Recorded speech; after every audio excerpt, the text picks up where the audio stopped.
নমস্কার। অনুব্রত মণ্ডল সম্পর্কে এই মুহূর্তের একটা গুরুত্বপূর্ণ খবর বা আপডেট পাচ্ছি। অনুব্রত মণ্ডল বেল পেয়ে যাবে এবং তাকে গ্রেপ্তার করতে পারবে না আমাদের রাজ্যের পুলিশ, অর্থাৎ কলকাতা হাইকোর্ট তাকে বেল দিয়ে দেবে। যদিও রাজ্য পুলিশ জামিন অযোগ্য ধারায় মামলা করেছে, কিন্তু যেটা সূত্র মারফত আমরা জানতে পারছি, যেটা আইনজীবী বলছে যে অনুব্রত মণ্ডল বেল পেয়ে যাবে এবং রাজ্য পুলিশের ক্ষমতা নেই তাকে গ্রেপ্তার করার। উল্টো লিটন হালদার, অর্থাৎ অকথ্য ভাষায় ও শ্রবণীয় ভাষায় ও শ্রাব্য ভাষায় লিটন হালদার বোলপুর থানার আইসিকে যেভাবে গালাগালিজ করা হয়েছে, স্বাধীনতার আগে হোক বা স্বাধীনতার পরে হোক, কোনো রাজ্য পুলিশ বা সরকারি কর্মচারীকে এত গালাগালি করেনি। তার স্ত্রীকে সহবাস করার কথা, তার মাকে, বয়স্ক মা রয়েছে, তার মাকেও ছেড়ে কথা বলেনি। এই হচ্ছে তৃণমূল কংগ্রেসের নেতার ক্যারেক্টার। শুভেন্দু অধিকারী আজকে গুরুত্বপূর্ণ মন্তব্য করেছে, প্রেস মিট করে তিনি জানিয়েছেন যে উল্টো লিটন হালদারকে, অর্থাৎ বোলপুর থানার আইসি, যার মা এবং যার স্ত্রীকে গালাগালিজ করেছে, শোয়ার কথা বলেছে, সহবাস করার কথা বলেছে, সেই লিটন হালদারকে নাকি উল্টো শোকজ বা সাসপেন্ড কিছু একটা করতে পারে এবং অনুব্রত মণ্ডল কলকাতা হাইকোর্ট থেকে বেল পেয়ে যাবে। শারীরিক বা মানসিক অসুস্থতা দেখে বেল পেয়ে যাবে। 100% এটাই হবে আমাদের রাজ্যে। দেখুন, কয়েকটা দিন পর, অর্থাৎ আগামী সোমবার সেটাই হবে। এই কথাগুলো কে বলছে জানেন? এই কথাগুলো বলছে আমাদের রাজ্যের বিরোধী দলনেতা শুভেন্দু অধিকারী। শুভেন্দু অধিকারী, এবং তিনি যেটা বলে সেটাই হয়, 100% হয়। কিন্তু চিন্তার বিষয়, আমাদের রাজ্যে আইসি, বোলপুর থানার আইসিকে যেভাবে গালাগালিজ করা হয়েছে, স্বাধীনতার আগে বা স্বাধীনতার পরে কোনো পুলিশকে এই ধরনের গালাগালিজ ভারতে কোথাও কেউ করেনি। কোনো নেতা মন্ত্রী কেউ করতে পারেনি, সাহস নেই, করেনি তো।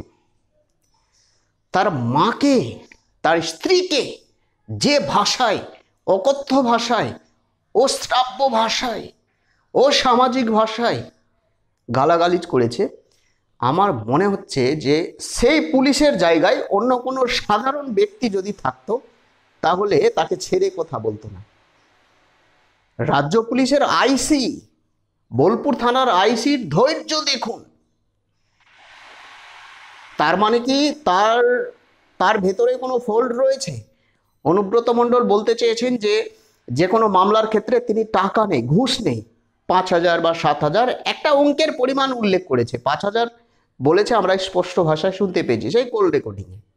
সেই কোল রেকর্ডিং আসল না নকল সেটা বলতে পারবো না, কিন্তু অনুব্রত মণ্ডল স্বীকার করেছে যে হ্যাঁ তিনি বলেছে, এবং ওষুধ খাই, মেন্টাল ডিজিজ বা মানসিক অসুস্থ তিনি রয়েছেন। তো সেই জন্য হয়তো ঘুমের ভোরে গালাগালিজ করে দিয়েছেন। কিন্তু আসল ঘটনা হচ্ছে সেই দিন রাত্রে বাংলার পরিমাণটা একটু বেশি হয়ে গেছে। হয়তো হুইস্কির সঙ্গে আরএস বা ব্ল্যাক ডগ বা আরও রাম যেগুলো খায়, তার সঙ্গে হয়তো জলের পরিবর্তে বা বরফের পরিবর্তে হয়তো বাংলা মদ মিশিয়ে দিয়েছে। ফলত মিক্স হয়ে গেছে, কি সেটাকে বলে না যে 3 ধরনের বা 4 প্রকার একসঙ্গে খাই, যেটাকে বলে ককটেল। হ্যাঁ, সেই ধরনের হয়তো তৈরি করেছে কোনো চামচার, এবং সে খেয়ে ফেলেছে, নেশা ফেশা হয়েছে। আর সে আইসি নাকি কাজল শেখের কথা বেশি শোনে। অনুব্রত মণ্ডল বা অনুব্রত মণ্ডলের যে অনুগামী রয়েছে তাদের মামলা গেলে হয়তো শোনে না, সেজন্য ফোন লাগিয়ে দিয়ে দিয়েছে, একদম মা স্ত্রীকে একদম উদ্ধার করে দিয়েছে। কিন্তু শুভেন্দু অধিকারী যেটা বলতে চেয়েছেন, ক্ষমতা নেই, রাজ্য পুলিশের ক্ষমতা নেই অনুব্রত মণ্ডলকে গ্রেপ্তার করতে, কারণ তার মাথার ওপর মমতা ব্যানার্জির হাত রয়েছে, আশীর্বাদ রয়েছে, ফিরহাদ হাকিমের আশীর্বাদ রয়েছে। জেলবন্দি, তিহার জেলে যখন জেলবন্দি ছিলেন এবং জেলবন্দির পর যেদিন রেহাই পাই, সুপ্রিম কোর্ট থেকে বেল পাই, সেই দিন এই মমতা ব্যানার্জি এবং ফিরহাদ হাকিম আজকে বড় বড় লেকচার ঝাড়ছে যে দল তার কাছে নেই, সাপোর্ট করে না।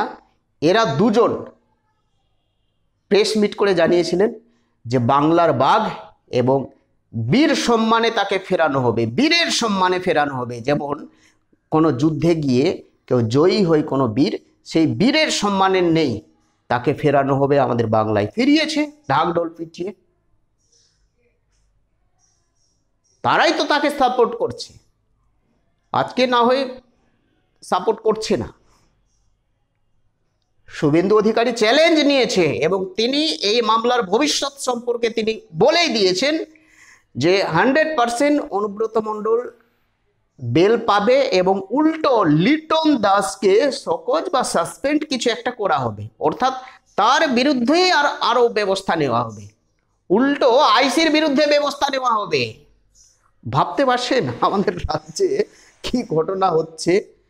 সামান্য A4 সাদা কাগজে একটা নোটিশ পাঠিয়েছে, সেই নোটিশ বা হাজিরা এড়িয়েছে। ইডি সিবিআই সৌ নোটিশ কত কি পাঠিয়েছে, হাজিরা এড়িয়েছে, হাজিরা দেয়নি। এ তো সামান্য আইসি, যে আইসি নিজের মা এবং নিজের স্ত্রীকে সুরক্ষা করতে পারে না, যার মা তুলে যার স্ত্রী তুলে গালাগালিজ করে, সে হচ্ছে অপরাধী। সেই অপরাধীকে শাস্তি দিতে পারে না যে আইসি বা যে পুলিশ, সে রাজ্য পুলিশের ওপর আমাদের কি আর আস্থা রাখা উচিত?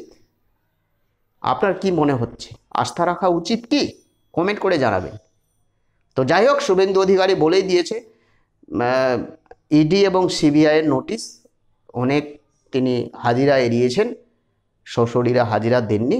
যতবার নোটিশ এসছে ততবারই অসুস্থ হয়েছে এবং আজকেও তিনি বলেছেন, তার আইনজীবী বলেছে যে তিনি অসুস্থ রয়েছেন, অর্থাৎ মানসিক অসুস্থ রয়েছে। যেহেতু মুখে কথোপকথনে গালাগালিজ করেছে, সেহেতু মানসিক অসুস্থ দেখিয়ে দিবে কোনো ডাক্তারকে দিয়ে, টাকা পয়সা দিয়ে বলে দেবে যে হ্যাঁ মেন্টাল ডিজিজ রয়েছে, মানসিক অসুস্থ রয়েছে। আমি বলতে চাইছি যে মেন্টাল ডিজিজ পেশেন্ট সে বাড়িতে কোনো থাকবে, পাগলা গারদে থাকবে। রাজ্য পুলিশের উচিত তার স্বাস্থ্য পরীক্ষা করে গ্রেপ্তার করার পর পাগলা গারদে ভরা। আপনার কি মনে হচ্ছে? বলছে মেন্টাল ডিজিজ রয়েছে, তার আইনজীবী বলছে তাহলে পাগলা গারদে ভরা হোক, সেখানে তাকে সুস্থ করা হবে, সেখানে পাগলা গারদে ভরে তাকে সুস্থ করা হবে, যেটা আমার মনে হচ্ছে। অনেক আইনজীবী বলছে, আপনার কি মনে হচ্ছে? কমেন্ট করে জানাবেন তো। রাজ্য পুলিশের যে আইসি, বোলপুর থানার আইসি, তার মাকে তার স্ত্রীকে ছেড়ে কথা বলছে না, অকথ্য ভাষায় গালাগালিজ। ভাবতে পারছেন রাজ্য পুলিশ নিজের মা এবং নিজের স্ত্রীকে সুরক্ষা করতে পারছে না, তাহলে গোটা রাজ্যের মহিলাদের কিভাবে সুরক্ষা করবে? একটা বড় প্রশ্ন। প্রত্যেকে ভালো থাকবে, সুস্থ থাকবেন। কিছু বলার থাকলে কমেন্ট করে জানাবেন। এই নিয়ে আর বেশি বিশ্লেষণ করা যায় না, কারণ যে সমস্ত শব্দ বা বাক্য ব্যবহার করেছেন অনুব্রত মণ্ডল, বলা যাবে না।